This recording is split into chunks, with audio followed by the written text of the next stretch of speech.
안녕하세요, 공쌤입니다. 문제풀이 다들 잘 해보셨나요? 그렇게 어렵지는 않으셨을 것 같아요. 그래서 이번 판도 스무스하게 한번 넘어가 보도록 하겠습니다. 1번부터 현금과 부족이네요. 자, 우리가 키포인트 드렸죠. 장부가 있고 그 다음에 현금이 있을 때, 현금이란다. 실제가 있을 때요. 자, 실제가 있을 때 어떤 거를 조절을 해야 된다고요? 무조건 장부를 조절하는 겁니다. 우리가 돈을 찢거나 훔치면 안 되잖아요. 그래서 실제를 조절하는 게 아니에요. 확인을 해보겠습니다. 장부상 현금보다 실제가 부족하대요. 실제가 더 적은 거예요. 그러니까 장부에는 8만 원이라고 적혀 있는데 실제로는 돈이 없다라는 거죠. 이게 말 이야기가 굉장히 어렵죠. 뭘 해야 되지? 이렇게 할 때 더 적은 쪽을 0으로 놓고요. 더 많은 쪽을 늘려주시면 될 것 같습니다. 그러면 장부를 줄여줘야겠죠. 실제가 더 적으니까요. 그러면 대변이 현금이 될 것 같고요. 원인을 파악을 할 수가 없으므로 임시계정, 즉 현금과 부족으로 처리를 해주시면 되겠습니다. 요거 이해하실 때까지 시간 많이 걸리실 거예요. 그러니까 꼭 위에다가 장부, 실제 써놓고 조절하는 연습하시면 좋을 것 같아요. 2번 문제. 판로를 개척하기 위하여 영업사원을 출장 보내면서 자, 출장 때문에 이걸 여비교통비로 쓰시는 분들이 있어요.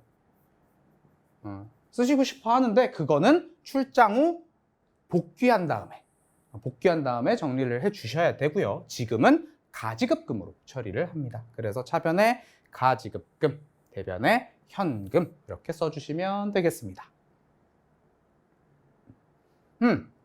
돌아왔네요. 자, 여기 윗분계부터 한번 보여드릴게요. 출장비에 대하여 우리가 분계를 했었나 봐요. 4월 27일 날요. 어떻게 분계를 했을까요? 차변에 가지급금 30만 원. 뭐 대변은 뭐 현금으로 줬었겠죠. 보통예금으로 줬을 수도 있고요. 뭐 이건 크게 중요하지 않고 우리는 이 친구가 필요한 거죠. 그러면 복귀를 했으니까 여기 있던 가지급금이 어떻게 돼요? 대변으로 내려오게 되겠죠. 그러면 출장비를 얼마를 썼나 보니까 35,000원, 65,000원, 9만원 이렇게 썼습니다. 그러면 총 19만 원을 썼네요. 그럼 나머지 11만 원은 어떻게 해야 돼요? 회사로 다시 복귀시켜야겠죠. 그래서 여비교통비는 19만 원에 회사로 11만 원이 다시 들어오고, 하지만 기록해놨던 가지급금은 30만 원이기 때문에 가지급금은 전체를 전부 다 지워준다. 이 두 개 분계가 굉장히 많이 나옵니다. 회수 분계가 더 많이 나오고요. 발생 분계는 그렇게 많이 나오진 않는데 그래도 확인은 해봐야겠죠. 그래서 이렇게 나온다라는 거 알아주시면 될 것 같습니다. 출장여비로 계산하여 지급하였던 15만 원. 자, 이게 가지급금이 되겠죠. 그 중에서 7만 5천 원, 5만 원, 그리고 기타 경비, 뭐 여러 가지 또 비용이 있었나 봐요. 4만 원. 그런데 잘 계산을 해보니까 이번에는 출장비보다 더 썼어요. 자, 내가 출장까지 갔다 왔는데 내 돈 쓴다 그러면 너무 억울하잖아요. 그럼 더 쓴 거 어떻게 해야 돼요? 회사에서 돈 줘야겠죠. 현금으로 지급을 해줘야 돼요. 가지급금은 15만 원밖에 안 줬기 때문에 추가적인 15,000원은 현금으로 지급을 해줍니다. 이렇게 처리를 해주시면 되겠어요. 영수증 처리 잘해야겠죠? 이번에도 40만 원에 대해서 다음과 같이 사용하고 정산을 해주다 이렇게 나와 있습니다. 자, 일단 가지급금 뭐 얼마를 썼던 상관없이 가지급금은 40만 원 전부 다 지워줘야겠죠. 그 중에서 숙박비 그리고 택시요금, 비행기요금 다 합쳐서 여비 교통비 써야겠죠. 그런데 계산을 해보니까 47만 원인 것 같아요. 더 썼네요. 더 쓴 것만큼 정산해줘야겠죠. 네, 그래서 7만 원을 추가적으로 지급을 해주는구나 이렇게 보시면 됩니다. 가지급금 문제 거의 비슷비슷하죠. 이렇게 알아주시면 될 것 같습니다. 또 나왔네요. 자, 실제하고 장부 있습니다. 장부가 있고요. 실제가 있습니다. 자, 실제 현금이 장부상보다 많대요. 실제가 2만 원이 있고 장부는 0원입니다. 근데 원인을 파악할 수 없대요. 뭘로 쓰면 안 된다고 했죠. 일단 현금은 늘려야 돼요. 장부 늘려줘야겠죠. 차변에 현금 2만 원 됩니다. 그런데 원인을 알 수가 없어요. 그렇기 때문에 대변에 현금 과부족 이렇게 적어주시면 되겠습니다. 이번에는 취득 부대 비용 문제 나온 것 같습니다. 트럭, 차량 운반구 구매를 하기로 했는데 취득세가 나왔대요. 이거 세금과 공과 아니라고 했습니다. 물건값에 포함을 시켜야 되는 취득 부대 비용이라고 했죠. 10개월, 할부 이런 거 신경 쓰지 마세요. 어쨌든 나중에 지급하는 미지급금입니다. 근데 취득세는 현금 납부했네요. 따로따로 써주셔야 될 것 같습니다.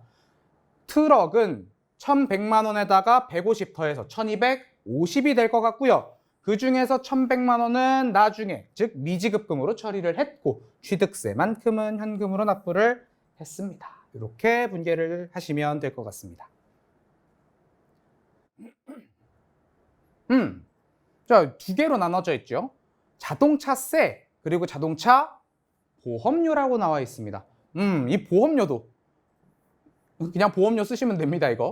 이거 차량 유지비에 집어넣고 그러시면 안 돼요. 보험료. 자동차세는 세금과 공과죠. 요거 두 개를 합쳐서 보통예금에다가 보통예금으로 이제 이체를 하였다라고 하니까 차변에 세금과 공과 6만 원이고요. 보험료 60 합쳐서 66만 원을 보통예금으로 이체했다. 이렇게 보시면 되겠네요. 자, 건물 취득 시 취득 원가. 그냥 이 가격에 구입을 했다는 거죠. 그런데 취득세가 붙었고 중개수수료, 부동산 중개수수료죠. 이것도 물건값에 포함을 시켜주셔야 한다.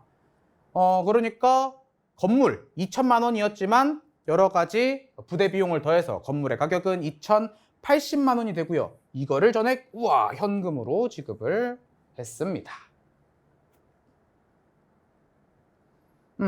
자, 급여 지급할 때 세금 따로 떼놓는 거 예수금이라고 했죠. 이렇게 떼어놨던 세금을 지금 현금으로 납부를 했다고 했으니까 대변에 있던 게 차변으로 와주셔야겠죠. 차변이 예수금이고 전액을 현금으로 납부했습니다. 이번에도 우리가 사용하는, 그러니까 회사에서 쓰고 있는 자동차세니까 세금과 공과 처리해 주시면 되겠죠. 세금과 공과 처리하고요. 나머지 보통예금 이렇게 처리를 해주시면 되겠습니다. 너무 쉽죠? 계속 똑같은 것만 나오니까. 이번엔 토지 취득했습니다. 그 중에서 당좌 수표 발행하여 지급했는데 부동산 중개 수수료랑 취득세가 나왔습니다. 요것도 물건값에 포함을 해줘야겠죠. 그럼 토지는 5천만 원에서 50만 원과 60만 원을 더해서 5,110만 원이 되겠네요. 그 중에 5천만 원은 당좌 예금에서 나갔고요. 나머지 110만 원은 현금으로 지급을 했습니다. 요렇게 말이죠. 그래서 토지가 5,110만 원, 당좌 예금 5천만 원, 그리고 나머지 현금 10만 원으로 써주시면 될 것 같습니다. 요렇게 나올 때 여러분들이 이제 헷갈려 하시죠. 공과금? 이게 무슨 소리지? 라고 하는데 우리 세금만 보는 게 아니고 세금과 공과라고 하잖아요. 다 합쳐져 있는 거예요. 그래서 요거 세금과 공과 처리하시고 현금이다 이렇게 처리를 해주시면 되겠습니다. 여기까지. 지금까지 여러분들이 분계 문제 이렇게 쭉 봐왔는데 저희가 이제 파트별로 계속 이렇게 문제를 풀었잖아요. 그러니까 그 파트를 풀 때는 계속 이 내용만 나오니까 쉬워요. 하지만 이거를 섞어 놓으면 이제 혼돈이 오기 시작을 하는 거죠. 하지만 그것도 익숙해져야 되기 때문에 간단하게 테스트 문제 모아봤습니다.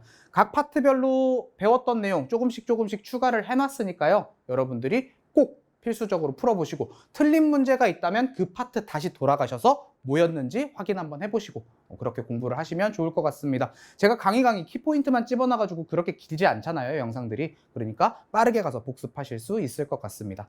자, 다음 파트 반드시 풀어보시고 저랑 같이 문제풀이 하면 될 것 같습니다. 그럼 저는 다음 시간에 뵙도록 하겠습니다. 수고하셨습니다.